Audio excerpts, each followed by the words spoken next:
Assalamualaikum warahmatullahi wabarakatuh. Saya Melia Deviani Pratiwi, NIM 059, akan menjelaskan tentang tugas ujian tengah semester mata kuliah evolusi dosen pengampu Bapak Muhammad Imam Fathur Rahman, Magister Sains.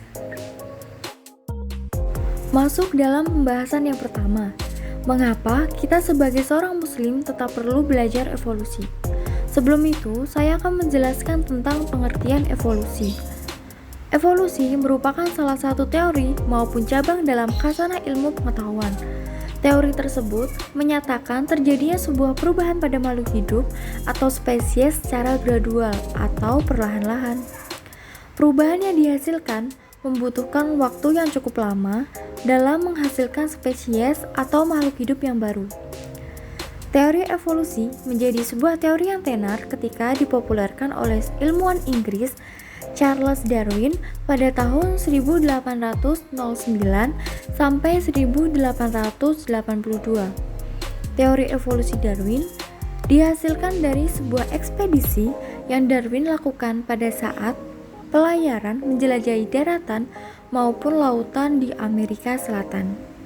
Nah, kita sebagai orang Islam perlu mempelajari evolusi karena kita meyakini bahwa mekanisme penciptaan makhluk hidup tidak diciptakan secara serentak dalam satu waktu oleh Allah.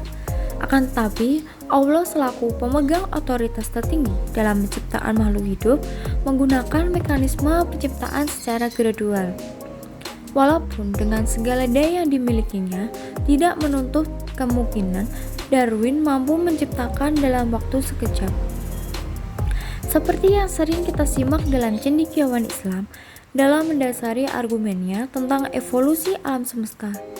Hingga kini, para saintis menganggap bahwa teori evolusi menawarkan penjelasan yang paling memuaskan mengenai makhluk hidup di atas bumi. Berbagai rekayasa genetis pada tumbuhan dan farmasi dikembangkan dengan asumsi bahwa makhluk hidup berevolusi. Berbagai temuan fosil dan benda-benda arkeologis oleh para saintis dijelaskan dengan teori ini.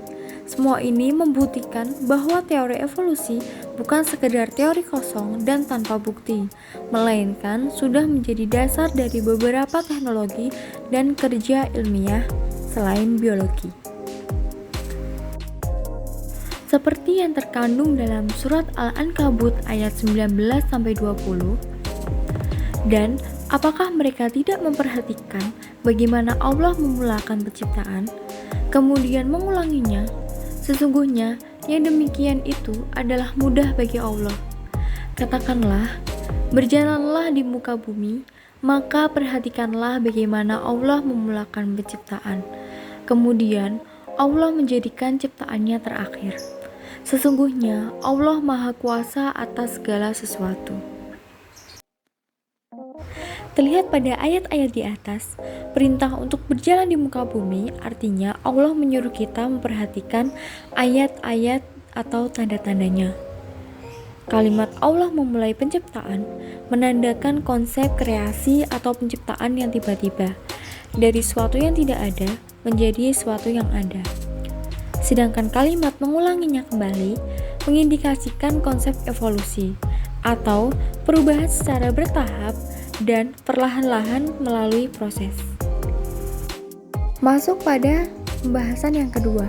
Jelaskan pengertian evolusi dan apa maksud pernyataan evolution as theory and fact.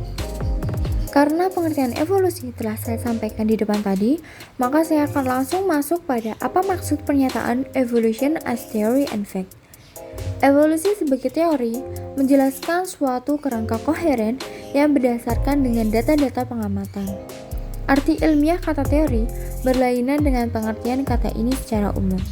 Secara umum, teori dapat berfaedah secara konjektur, opini ataupun spekulasi yang tidak mempunyai dasar-dasar realitas maupun dapat membuat prediksi yang dapat dicoba kebenarannya.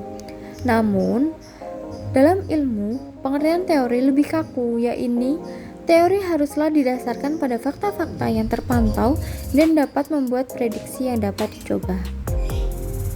Kemudian, Evolusi sebagai fakta, yaitu realitas dalam guna, dia mempunyai bukti-bukti yang sangat banyak.